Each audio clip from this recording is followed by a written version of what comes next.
जय हिंद बच्चों। Rahman physics and GS academy में आपका स्वागत है। कैसे हैं आप लोग? उम्मीद है अच्छे होंगे। चलिए, आज का जो ये हमारा वीडियो है ये है इतिहास से रिलेटेड, और इतिहास में हम लोग आज पढ़ने वाले हैं हड़प्पा सभ्यता, और उस सभ्यता के कुछ स्थल के बारे में हम लोग आज जानकारी प्राप्त करेंगे इस वीडियो में कि हड़प्पा सभ्यता ये कब से कब तक रहा, ये सभ्यता किस तरह की सभ्यता थी, और साथ ही साथ इसके प्रमुख स्थलों में से कौन कौन से स्थल हैं जो ज्यादा प्रमुख हैं, उनकी हम लोग बात करेंगे। देखो बच्चों, हड़प्पा सभ्यता जो कि एक हमारे सिंधु घाटी सभ्यता के नाम से भी जिसको हम लोग जानते हैं, ये एक बहुत ही महत्वपूर्ण सभ्यता थी, और यूं कहिए कि इतिहास की ये पहली नगरीकृत सभ्यता थी। यानी ऐसी सभ्यता जिसमें पहली ऐसी सभ्यता था जिसमें नगर निर्माण हुआ था, यानी नगर शहर का निर्माण हुआ था। ठीक है, शहरीकृत सभ्यता भी आप इसको कह सकते हैं। ठीक है, अब आइए इस सभ्यता के बारे में हम लोग विशेष बात करते हैं। तो देखिए, ये जो सभ्यता है बच्चों, कार्बन 14 पद्धति के अनुसार इस सभ्यता, ये जो सभ्यता है हमारी, ये सभ्यता 2500 से 1750 ईसा पूर्व तक मानी जाती है।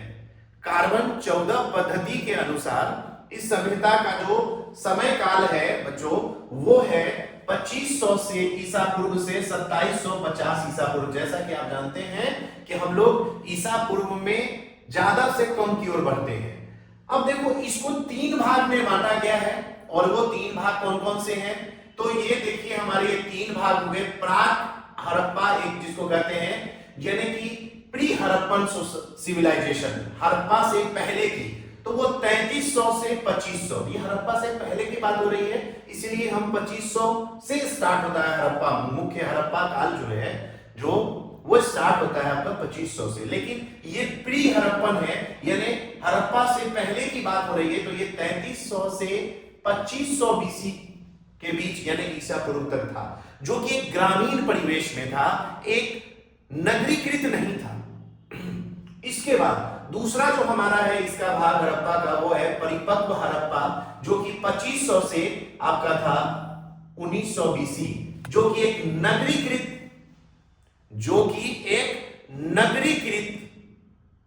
है ना, बना हुआ था, यानी कि नगर निर्माण हो चुका था इस काल में, यानी लोग नगर का निर्माण कर चुके थे इस समय, और लगभग इस समय के 2800 स्थल खोजे जा चुके हैं अब तक। मैं लगभग ही कह रहा हूं क्योंकि इसमें वृद्धि होती रहती है। तो लगभग 2800 स्थल जो है अभी तक हड़प्पा सभ्यता के खोजे जा चुके हैं। ठीक है, अब बात करते हैं हड़प्पा के बाद, यानी कि उत्तर हड़प्पा की बात करते हैं, जो कि 1900 से 1750 बीसी तक था, और ये पुनः नगर से ग्रामीण परिवेश में बदल चुका था, क्योंकि नगरों का विनाश हो चुका था, नगर समाप्त हो चुके थे। अब समाप्ति के बहुत सारे कारण हो सकते हैं, जिन कारणों पर हम लोग आगे चर्चा करेंगे।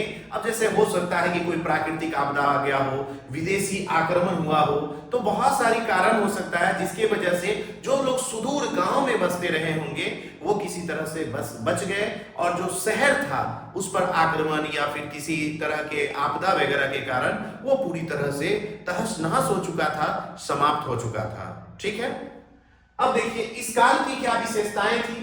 तो देखिए, एक्चुअली इस काल को हम लोग कांस्य युग के नाम से जानते हैं, यानी इस काल में हम लोग मिश्र धातु का इस्तेमाल करने लगे थे। ठीक है, यानी कि कांसे के बने औजारों का उपयोग होता था बच्चों। ठीक है, कांसा से बने, जो कि कांसा एक मिश्र धातु है, एलॉय है, इसका इस्तेमाल होने लगा था। लेकिन याद रखिए, इस काल में भी लोहा जैसे धातु का नहीं मिला था, कोई भी लोहा जैसा धातु नहीं था। यानी वो आप लोग वैदिक काल पढ़ेंगे, उस वैदिक काल में भी 2 काल हम आपको पढ़ाएंगे, उत्तर वैदिक काल में और पूर्व वैदिक काल। तो पूर्व वैदिक काल तक लोगों को लोहा के बारे में किसी प्रकार की कोई जानकारी नहीं थी। अब इसकी जानकारी प्राप्त हुई लोहा की, तो वो उत्तर वैदिक काल में हुआ। ठीक है, अब देखिए, मोहनजोदारो यानी मोहनजोदड़ो से कांसे के नर्तिका की मूर्ति मिली है। ठीक है, यानी एक डांसर की मूर्ति भी मिली है। इस चीज जिसको आप समझ सकते हैं। उसके बाद जहां लोग गैर कृषि कार्य करते थे, जिस जगह पे लोग गैर कृषि कार्य करते थे यानी कि कृषि से रिलेटेड कार्य नहीं करते थे, उस जगह को हम लोग नगर कहते थे उस समय, है ना। यानी नगर पूछेगा आपको कि उस समय नगर किसको कहा जाता था सर, तो नगर कहा जाता था वैसे जगहों को जहां लोग गैर कृषि कार्य करते थे, यानी कृषि से रिलेटेड कार्य नहीं करते थे, उसके अलावा कोई कार्य करते थे, यानी उसी में क्या करना, बेचना किसी तरह से, है ना, विक्रय क्रय विक्रय का काम करते थे। तो उस समय में सिक्के वगैरह का तो चलन नहीं था उस तरह से, तो लोग वस्तु विनिमय प्रणाली ही थी उस समय। अब देखिए यहाँ कृषि के अधिशेष भी लगता था, कृषि पर टैक्स भी लगता था बच्चों। इस समय में कृषि पर, खेती करने पर टैक्स भी लगाया जाता था, ठीक है। अब देखिए हड़प्पा मोहनजोदड़ो से धान्य के कोठार मिले हैं, साथ ही साथ गुजरात के लोथल से धान और रंगपुर से धान के भूसी के साक्ष्य मिले हैं। गुजरात के लोथल से, ध्यान दीजिएगा, लोथल से धान का साक्ष्य मिला है और रंगपुर से, है ना, धान के भूसी के साक्ष्य मिले हैं बच्चों, ठीक है। तो ये हड़प्पा सभ्यता की कुछ विशेषताएं थी। अब हम लोग जानेंगे कि हड़प्पा सभ्यता के प्रमुख नगर कौन कौन से थे, ठीक है।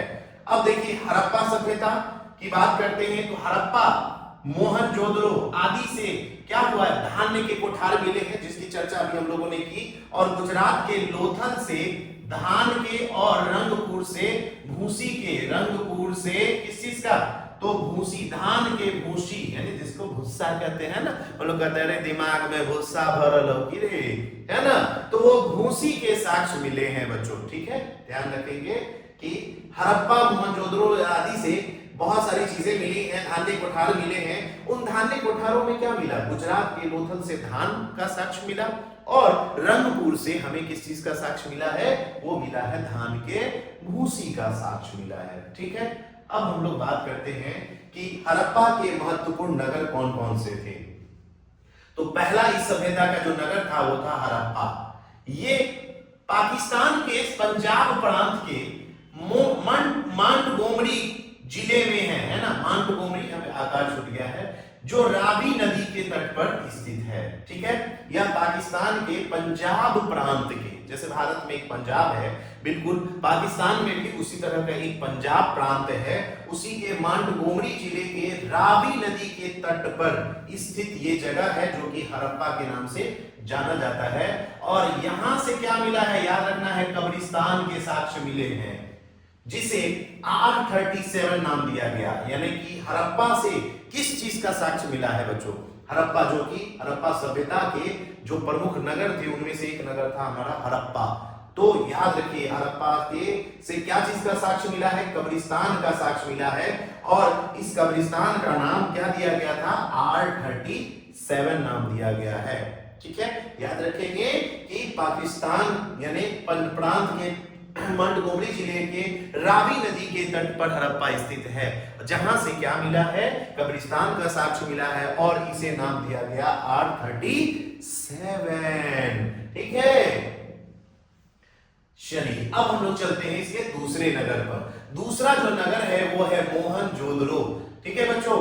जी, मोहनजोदड़ो जिसका अर्थ होता है, जिसका शाब्दिक अर्थ होता है मृतकों का टीला, लेकिन खास बात यह है ये मृतकों का टीला है, लेकिन यहां से कब्रिस्तान का साक्ष्य नहीं मिला है, ठीक है। ये है पाकिस्तान के सिंध प्रांत के लड़काना जिले में स्थित है बच्चों, याद रखना है। मोहनजोदड़ो पाकिस्तान के सिंध प्रांत के, पाकिस्तान के सिंध प्रांत के, है ना, लड़काना जिले में स्थित है। यहां से बड़े पैमाने पर, वृहद पैमाने पर बहुत बड़े बड़े स्नानागार मिले हैं, ठीक है। जैसे आजकल हम लोग स्विमिंग पूल कहते हैं, है ना, उस समय वहां पे बहुत बड़े बड़े स्नानागार मिले हैं, ठीक है।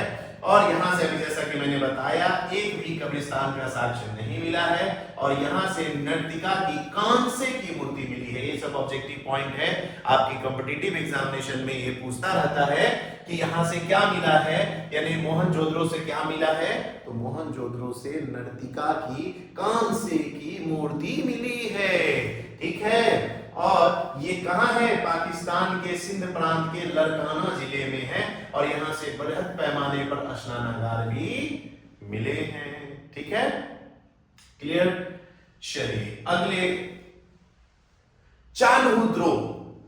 देखिए ये मोहनजोदड़ो से लगभग 130 किलोमीटर दक्षिण सिंध प्रांत में ही स्थित है।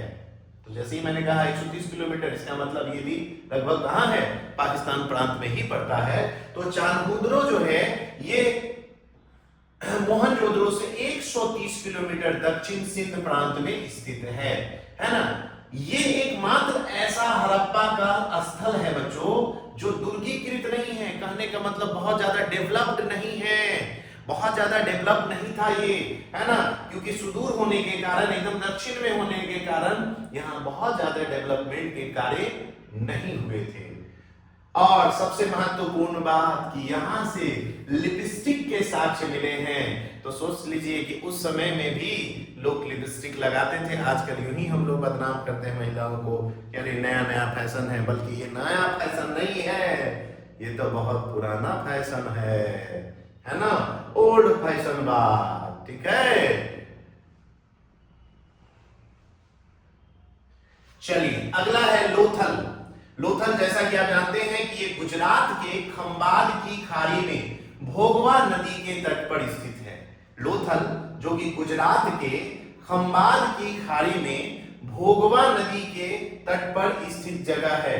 यहां से आपको डकयार्ड के बहुत सारे यानी आपको साक्ष्य मिले हैं, यानी गोदीबारा उसको कहते हैं हम लोग, डकयार्ड, जहां बड़े बड़े यार्ड लगाए जाते हैं, है ना।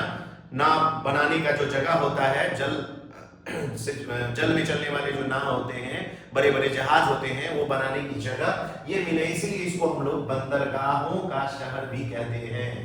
ठीक है, और ये एक तरफ से कवच यानी रक्षा प्राचीर से दुर्गीकृत किया गया था। कहने का मतलब इसके एक ओर रक्षा कवच था, चारों ओर से घिरा हुआ नहीं था, बल्कि सिर्फ एक तरफ से ये घिरा हुआ क्षेत्र था। ठीक है, कोशिश हमारी है कि आपको छोटे छोटे शब्दों में, छोटे पॉइंट्स में आपको थोड़ी थोड़ी ऐसी बातें बता दी जाए जो कि आपके एग्जाम के लिए महत्वपूर्ण हो। ठीक है, आप बीपीएससी की तैयारी कर रहे हैं, एसएससी की तैयारी कर रहे हैं, सीयूईटी की तैयारी कर रहे हैं, तो विभिन्न प्रतियोगिता परीक्षाओं के लिए ये बहुत ही महत्वपूर्ण है। हड़प्पा सभ्यता से हमेशा क्वेश्चंस आते ही रहते हैं, तो कृपया इन्हें ध्यान से देखें, इन चीजों को, इन पॉइंट्स को ध्यान से आप पढ़ें, है ना, आपको जरूर फायदा होगा। चलिए अगले स्टेप पे बढ़ते हैं। अगला जो है कालीबंगा, जिसका शाब्दिक अर्थ होता है काले रंग की चूड़ियां, है ना। आजकल गाना सुने होंगे, मेरे हाथों में 9 चूड़ियां है ना। तो यहाँ पे चूड़ियां यानी उस समय इसका अर्थ है, इस कालीबंगा का अर्थ है काले रंग की चूड़ियां, है ना।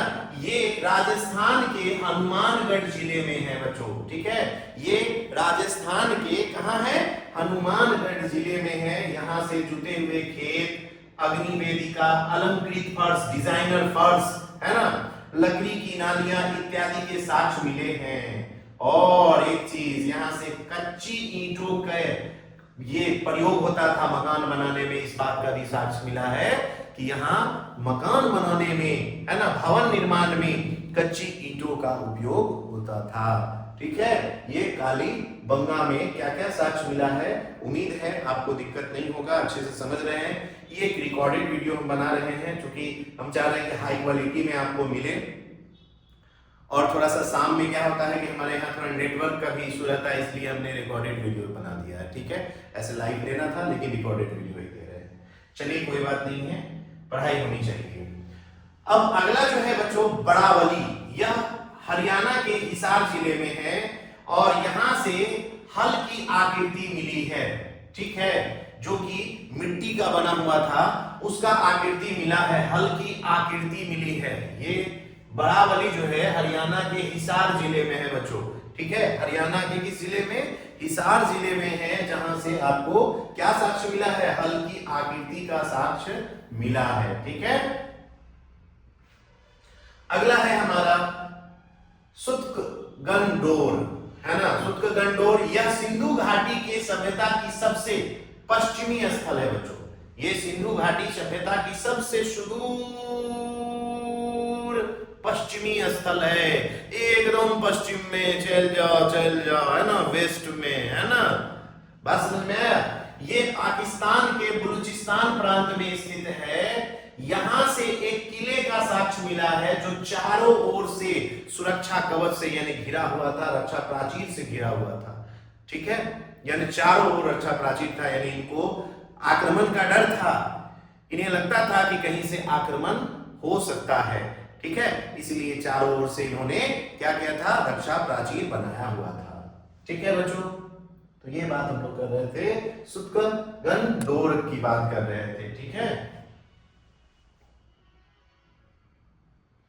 ओके, चलिए अब वीडियो बंद नहीं हुआ है ना, ओके चलिए। हाँ, तो आइए अगला है हमारा राखी गढ़ी। ये भी हरियाणा के हिसार जिले में है बच्चों, स्थित है।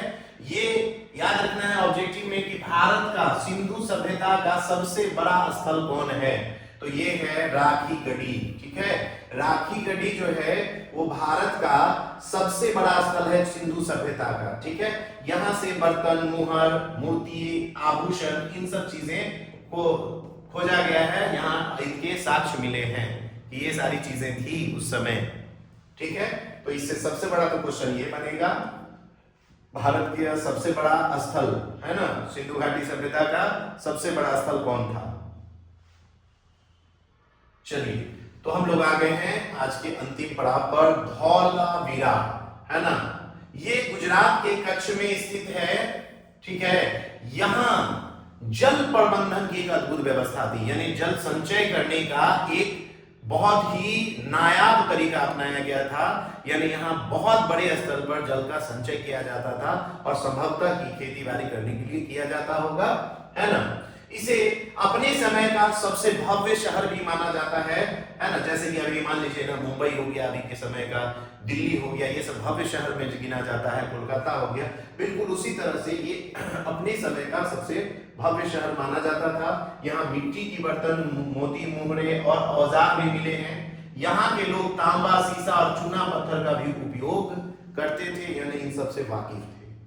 ये सब इनको पता था इन सब चीजों के बारे में। ठीक है बच्चों, उम्मीद करते हैं कि आपको इतना समझ में आया होगा और इसमें कोई दिक्कत नहीं होगी। तो हम लोग मिलते रहेंगे आगे भी बहुत सारे अलग अलग टॉपिक के साथ। ठीक है, रमजान के महीने के कारण हम बहुत सारे वीडियोस अपलोड नहीं कर पा रहे हैं, लेकिन प्रयास कर रहे हैं कि आप लोग के लिए नए नए वीडियो लेकर के आए। अब हम लोग अगले वीडियो में चर्चा करेंगे कि यहाँ की आर्थिक सामाजिक स्थिति कैसी थी, हड़प्पा की आर्थिक सामाजिक स्थिति कैसी थी, उस समय की दशा क्या थी, आर्थिक दशा कैसी थी, लोग कैसे जीवन यापन करते थे, समाज में कितने वर्गों में बटा हुआ था। इन सब चीजों पर हम लोग अगले वीडियो में लेकर के आएंगे। उम्मीद है आपको वीडियो अच्छा लगा हो। तो बच्चों प्लीज सब्सक्राइब करें चैनल को, ज्यादा से ज्यादा शेयर करें। ठीक है, और बने रहें और देखते रहें Rahman physics and GS academy. Thank you, जय हिंद।